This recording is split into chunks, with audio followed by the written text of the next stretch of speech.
I want to thank everyone for coming out tonight. I'm not a public speaker, so I've got some comments written down. But thank you all for coming out tonight and being willing to spend some time talking about the future of Blount County. Before we get started, I want to give a big thank you to Let's Be Blunt for helping organize and host this event.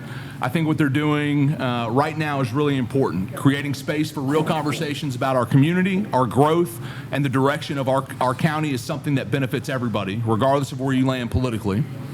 So we appreciate the work that they're putting in to make events like that happen. So thank you, Jeremy. Thank you, Shannon. Thank you, Let's Be Blunt. For those that don't know me, my name is Mike. I own Subs and Such. I am just a sandwich shop guy who cares deeply about our community and really appreciate this opportunity to have something like this happen here in our restaurant. So tonight we wanted to create an opportunity for a conversation between local business owners and someone who's asking to lead our county. Joining me up here are a few people who are deeply connected to the Blount County business community. We've got Bryan, Johnston, owner of GoTeez and Fast Signs, who has spent years working with businesses all across our area. We've got Brent Dotson, owner of Dotson Funeral Homes, who has spent years serving our community and families within our community. And then we have Troy Galyon with LeConte Realty, who has a front row seat to growth and development happening across Blount County. We're also glad to have Jared Anderson here with us tonight as he runs for Blount County Mayor. Thank you so much for taking the time to be here. Thank you. The goal tonight is simple. We're going to have a respectful conversation about some of the things people in this county care about: growth, small businesses, infrastructure, and the future of kids in our schools. This isn't a debate, and it's not a rally. It's just an opportunity for the community to hear directly from someone who wants to lead Blount County. So with that, let's get started. So I'll open it up with a question around education and youth support. One of the missions here at Subs and Such is we want to be involved heavily with the kids and the future of Blount County. So supporting our youth is crucial.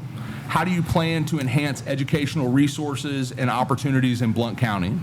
Additionally, what role do you see the county government playing in supporting initiatives like Isaiah 117 and other community programs to ensure that all kids, especially those in vulnerable situations, are well supported? Well, thank you, Mike, and thank you, panelists. And I just really appreciate everyone coming out tonight, and appreciate Let's Be Blunt for helping support all this.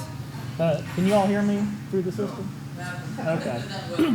Maybe turn me up a little bit if you can. I don't want to yell into the microphone, but let me know if the volume needs to be adjusted, because I'm usually just like a naturally, softer speaker.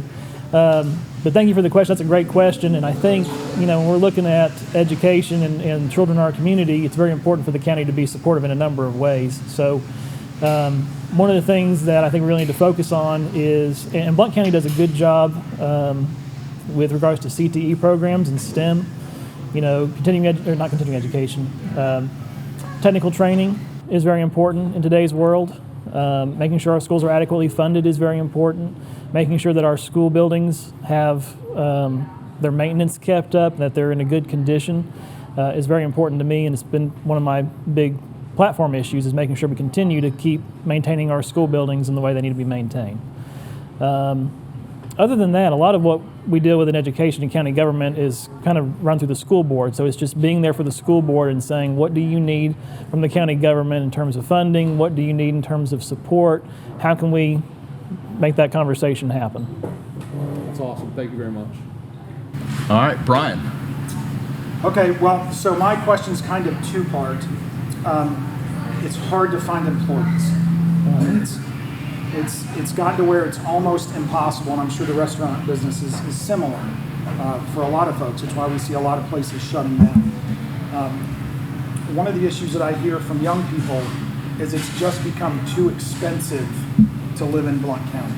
And I'm just curious if anything that we can do to have a place where folks don't have to spend $2,000 a month for a one-room apartment, which allows them to work in Blount County rather than live in Knoxville and commute to Blount County. Yeah, and I think that's a very difficult question, because it goes back to the question of affordable housing and how do you solve that. And it's something we've wrestled with as we deal with growth in the county commission.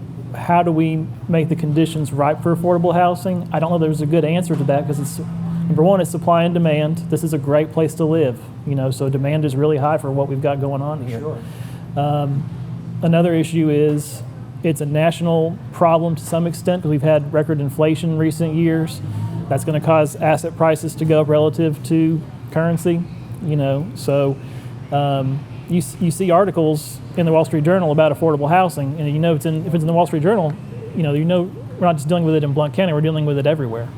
So I'm a little skeptical of how much county government can really, drive down the home prices without affecting and overburdening infrastructure and other things. So that's not a great answer. I mean, I'm open to any suggestions, but I think from my perspective, we have an infrastructure problem that we need to deal with before we can deal with housing supply. Brent, You ready? welcome. Yes, sir. All right. Thank you for being here, Jared. On your campaign signs, you state that you're conservative.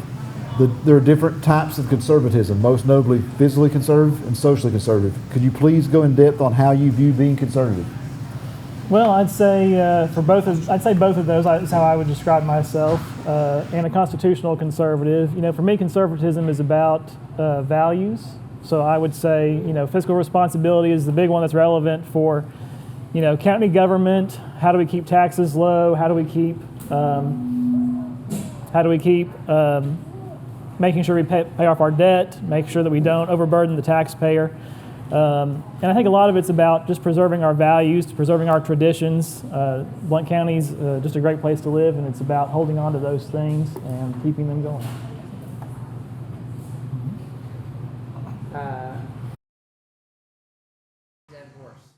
But realtor, I know growth is a big issue, like one of the biggest issues that Blount County is facing right now. I think everybody would agree with that. I know infrastructure, roads, that kind of thing is a big problem and the basically largest complaint you hear from anyone. Do you think, I know that it is hard for a county government to solve a national problem, impossible because affordable housing is a national problem for sure. Do you think that the minimum lot size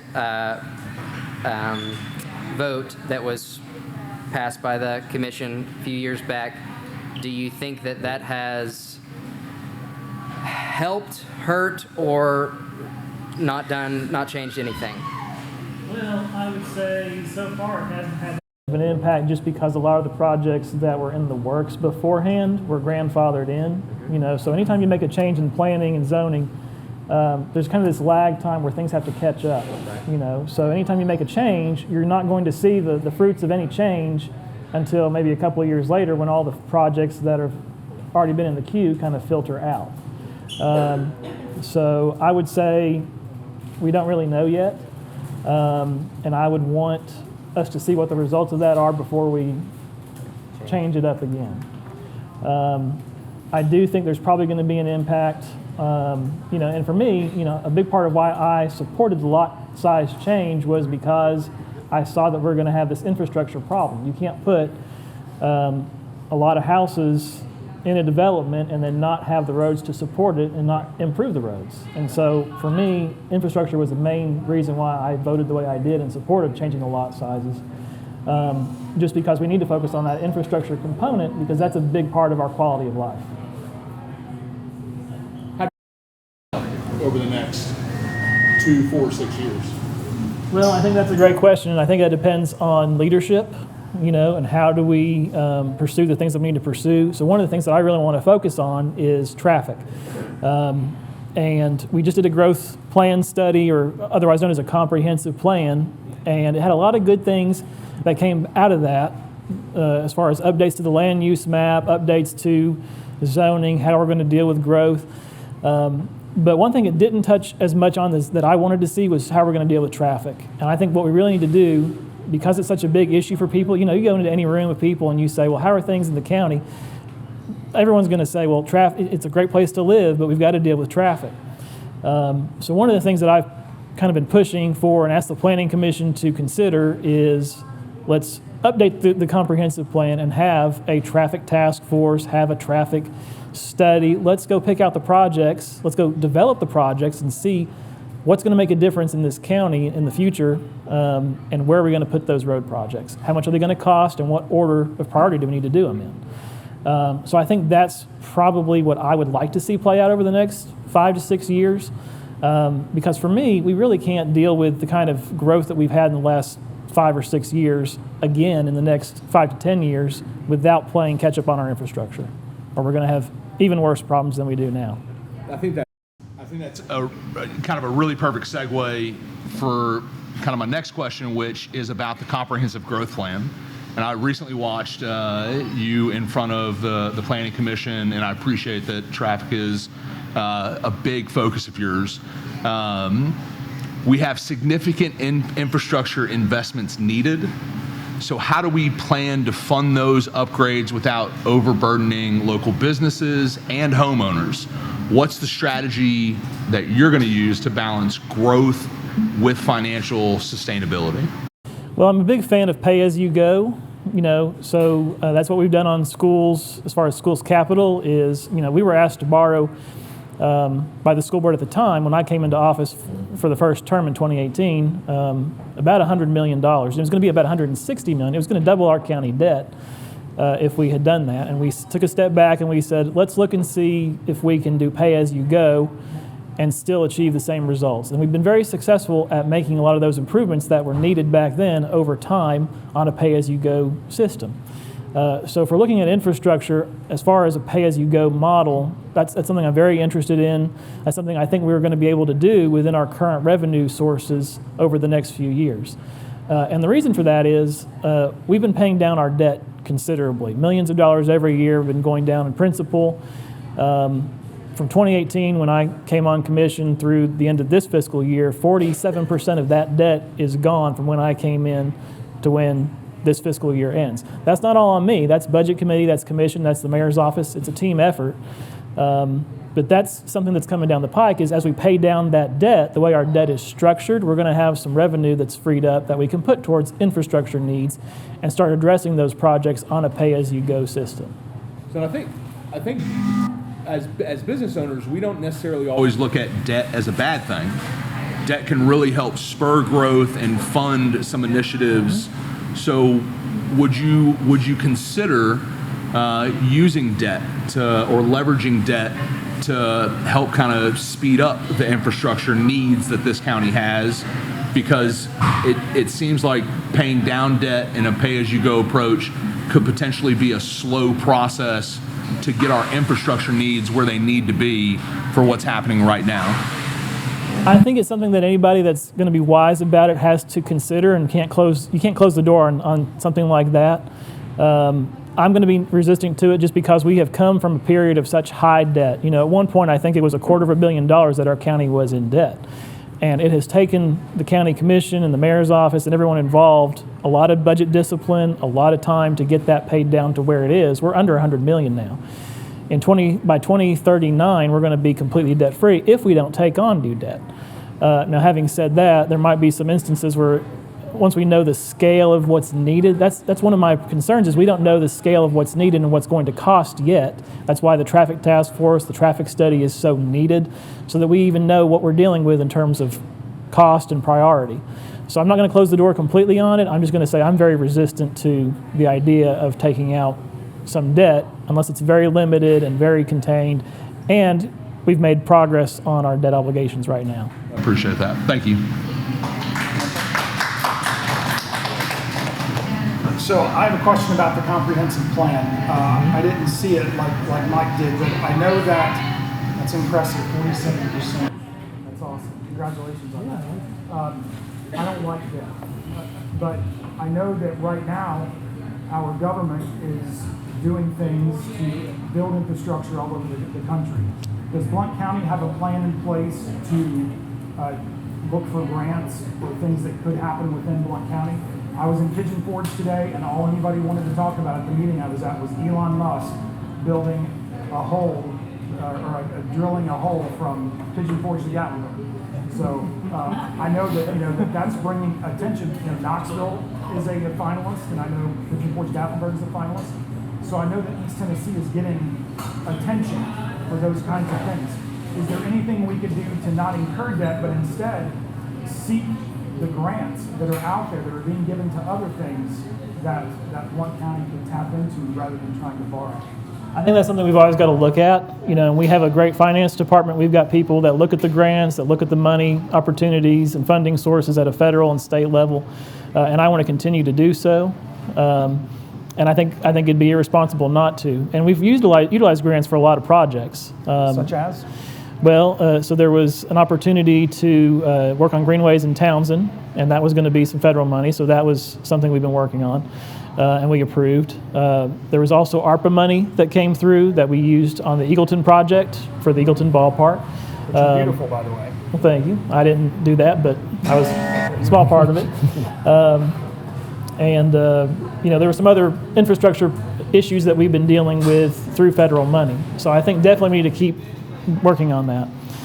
As a side story, not to get us bogged down in side stories, but the Elon Musk thing. So I had one of my first county commission experiences when I was running was someone was very concerned about drilling in national parks, and they were really afraid that we were going to start drilling in Cades Cove for oil. I don't think there's oil up there. I wouldn't support it even if we did, but just a funny interaction that I had. Can I ask one more question? Yeah. In that comprehensive plan, what did you see that you felt would be the most impactful, that had the best value?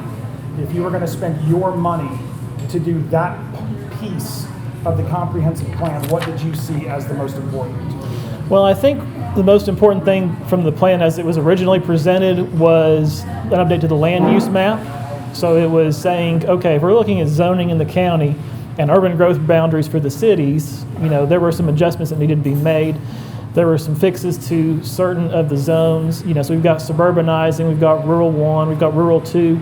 And so it was just more of getting all those things in line with what we want to see for Blount County going forward. And I think to be more specific, it's if we're going to have growth, if we're going to have new houses, let's put it where the infrastructure is or can be supplied. Let's not put it out in, you know, R2 where there's not anything around it, you know, because that's developable land, but that's not a good place to put infrastructure. Okay. Brent? I want to talk about transportation as well. As a resident and business owner on the eastern side of Blount County, I've noticed a marked difference in the infrastructure compared to the other side, the western side of Maryland. For example, when we ever get the Custody Parkway finished, what's your position on that? Tie-in Severe Road is also woefully inadequate with only 2 lanes, plus an only section more less than Tennessee with 2 lanes. Besides many rural cops in the county and Bradley County for short stretch. And the bridge on Wild Road is now much longer than proposed to detour road friendly. How would you address inequality in infrastructure in the eastern side? Well, to answer the Pellissippi question, I would say, to do that first, I would say I don't know.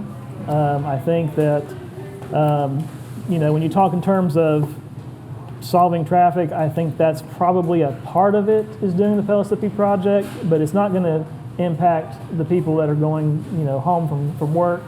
You know, my office is over the hill over there, and my commute probably won't be affected by that, just because the people that I'm sitting behind in traffic when I go home are not the ones that are going to the mountains. They're the ones going home like I am, you know.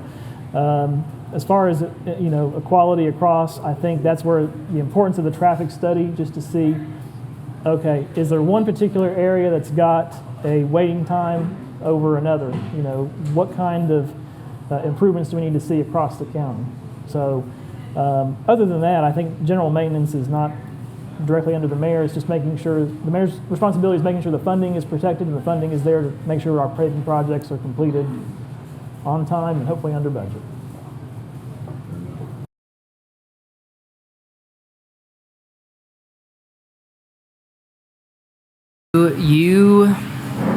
I'm going to go back to my first question-ish. You talked about suburbanizing zoning. As of right now, suburbanizing zoning has a minimum lot size of 3/4 of an acre. But a lot of that land that is, my understanding is on sewer as well.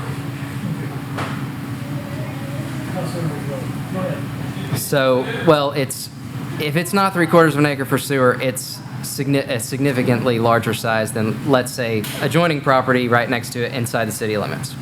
So inside the city limits, what the minimum on sewer is, I think 7,000 square feet per lot. So the infrastructure, like you're talking about, is there for the suburbanizing district. It typically has sewer available, is right on that boundary with either City of Maryville, City of Alcoa. Roads are typically, it's close to town. It's not a 500-acre farm 30 minutes outside of town. Do you think that those minimum lot sizes should be either smaller than 3/4 of an acre or equal to, again, on sewer, I'll just say specifically on sewer, equal to the minimums that are in the City of Maryville or Alcoa? I don't know that I would say they should be equal, because a big part of the infrastructure for me, infrastructure is not just the the water and not just schools and all that, but it goes back to the roads as well. I think if county commission is going to make and the planning commission is going to make an adjustment, it'd have to be with some progress on the infrastructure before we can really get into that.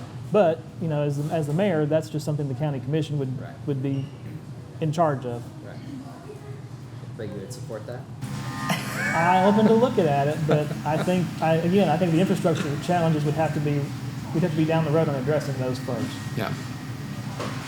Got it.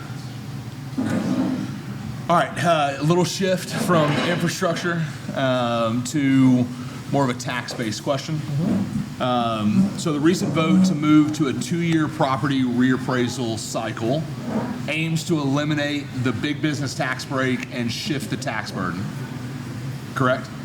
More or less. It's very complicated, but you got the gist of it right. Yeah.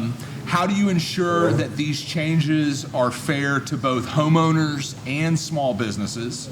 And what steps will you take to prevent unintended consequences for local independent businesses? I think, for me, the vote was about protecting homeowners. It seems counterintuitive. It doesn't seem to make a lot of sense, but It made sense when you explained it. Yeah. And Reading through it, your explanation, it made sense. But how do you ensure the protection? And just to summarize, for anyone who hasn't read the explanation, what the 2-year reappraisal cycle allows us to do is, it eliminates that sales ratio, which is kind of like it's a business tax break in the 3rd year of the reappraisal cycle, because businesses have to reappraise every year anyway if it's personal property, which I think we are all familiar with on the panel. But residential homeowners and commercial real estate owners don't get to do that. So the 2-year lets us, take away that business tax break, and what that tax break was doing was, and it makes sense, I guess, to have it, but what it was doing was, people ask me all the time, well, where's the money going from new construction? We have all these people move in here, where's the new construction money going? Why are we seeing the tax situation that we are? And the reason is because we were funding that business tax break. Now, I'm a business owner. I'm in support of helping small businesses however we can, but I think that when we need to focus on infrastructure, that's going to benefit business owners more, having that infrastructure funding. And also, most business owners in the county also are homeowners. They're going to see more of a benefit on their residential taxes than they were getting on the business side. And to give an example that I did put online, Amazon, for one of their locations here in Blount County, their sales ratio discount was like $15,000 a year.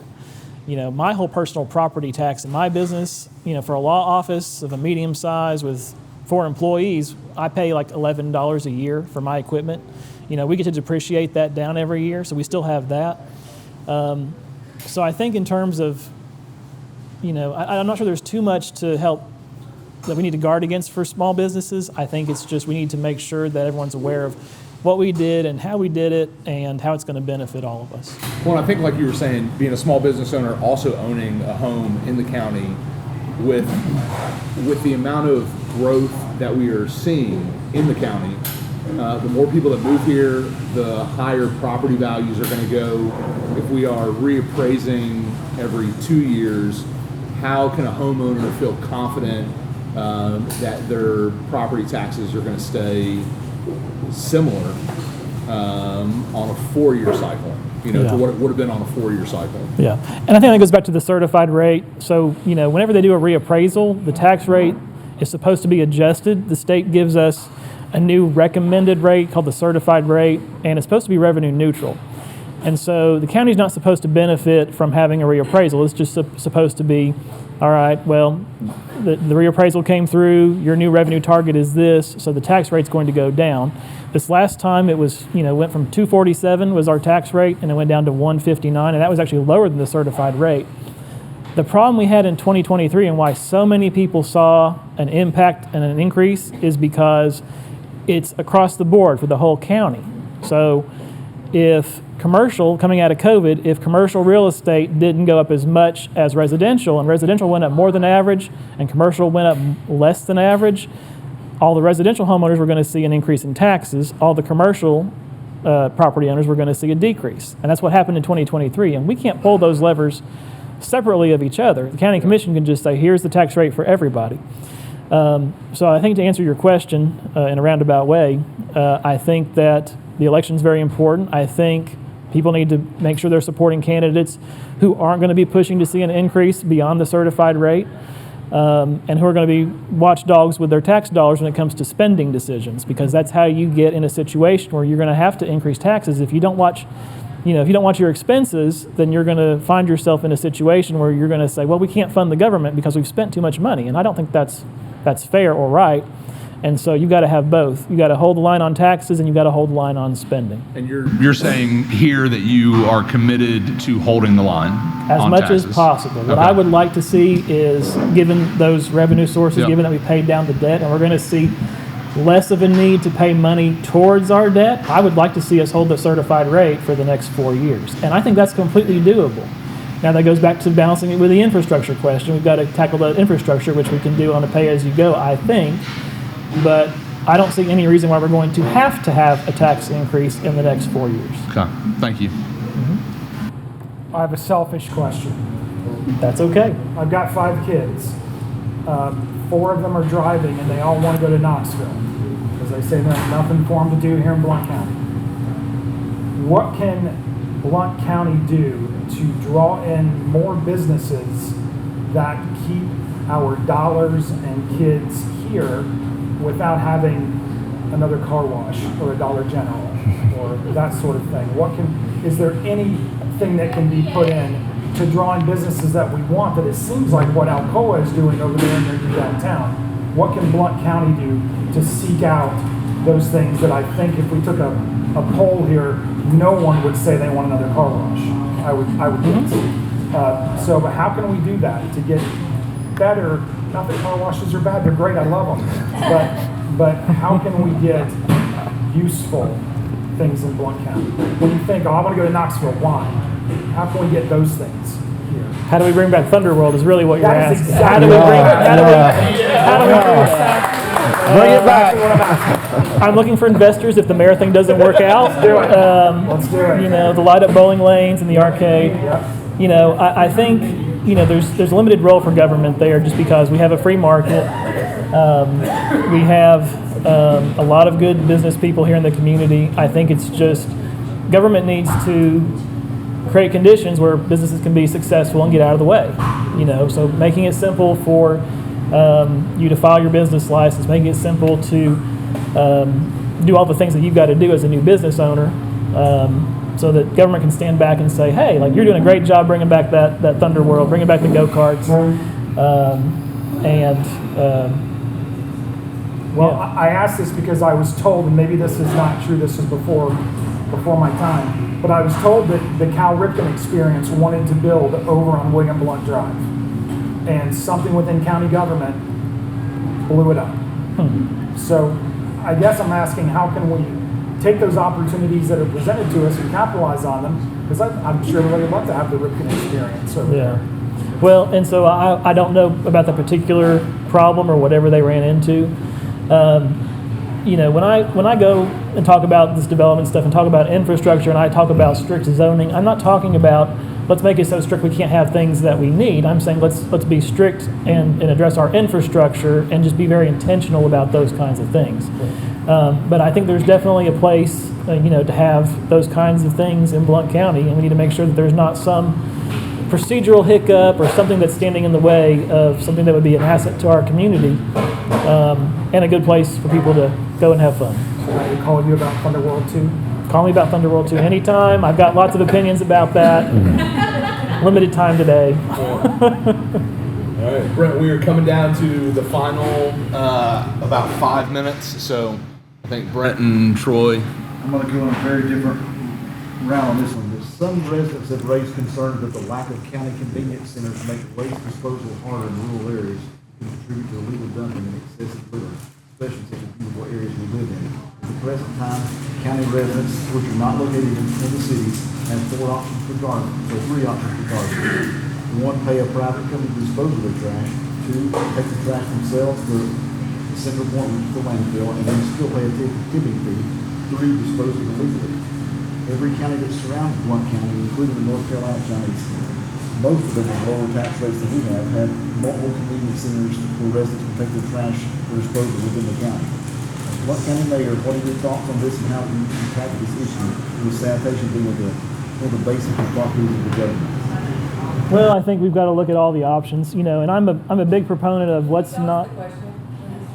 He was asking about sanitation and trash disposal in the county and how I'd address convenience centers for pickup for those kinds of things. And so what I would say is I'm not wedded to the way we've done things forever just because we've done them a certain way forever. I'm always looking for new ideas, looking for new ways of doing things, looking for better ways of doing things.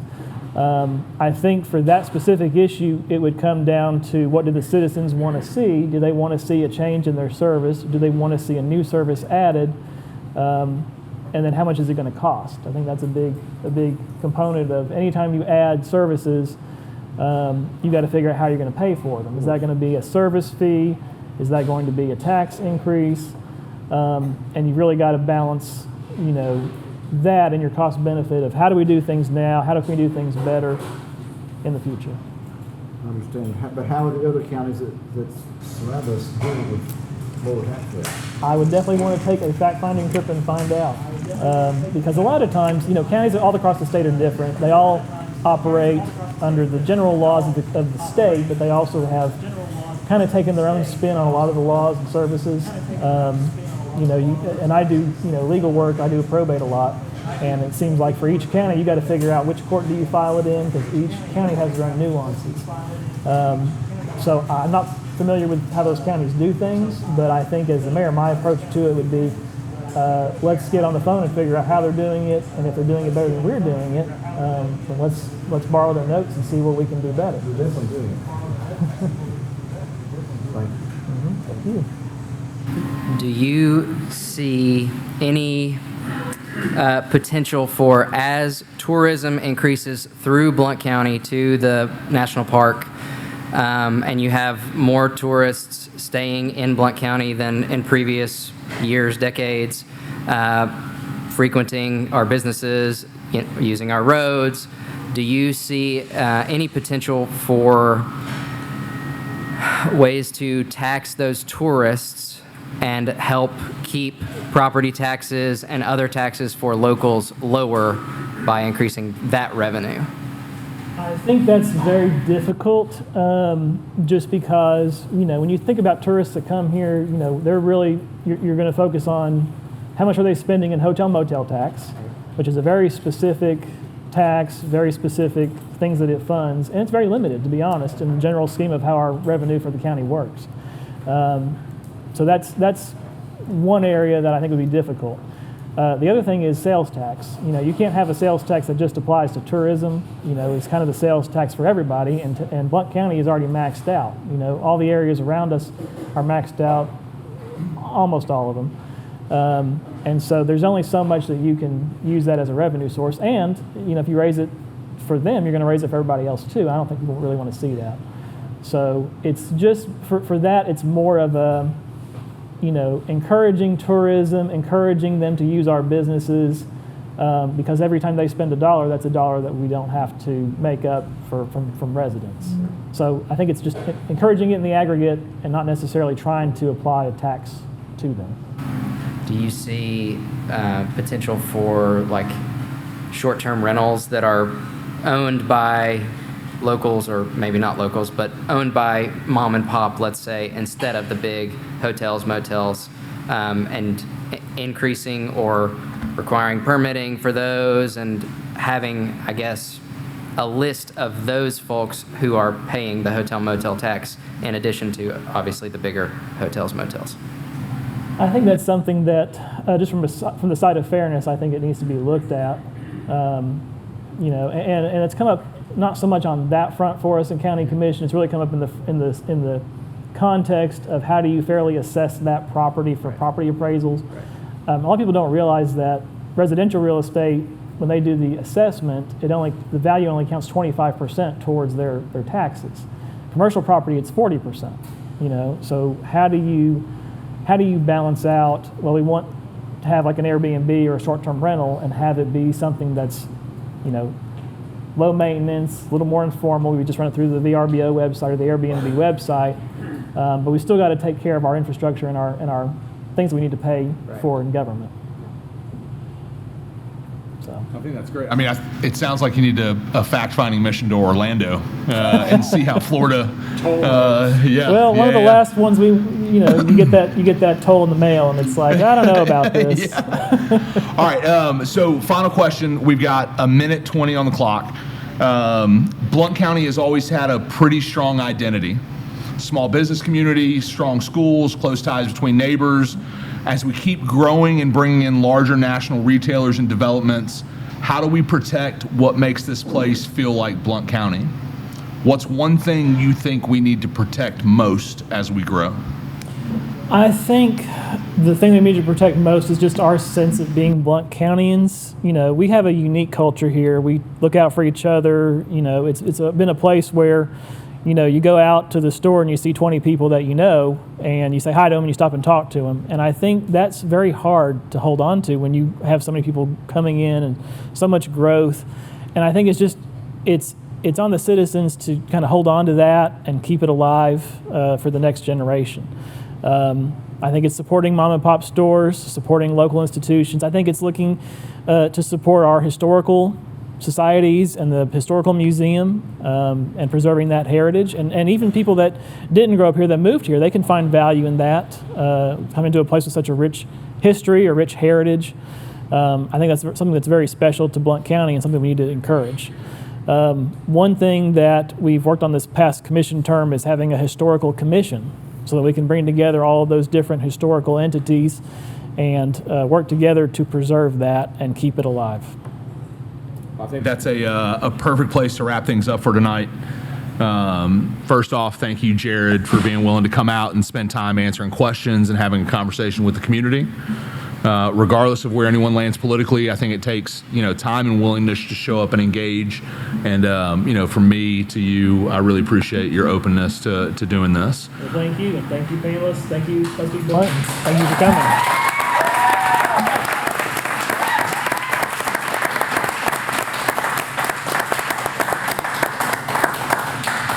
I also want to thank Brent, Bryan, and Troy for taking time out of their night to be a part of this discussion, bringing perspective of local businesses and people who live and work here every day.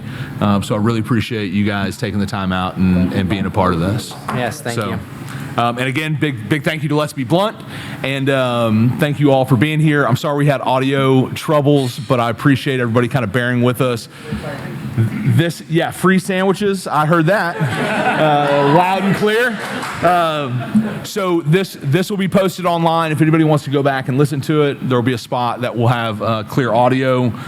And at the end of the day, we all want the same thing. We want a strong community. We want good opportunities for our kids and a county that continues to be a great place to live and do business. So, and Thunder World 2. That could be a platform. We appreciate everyone.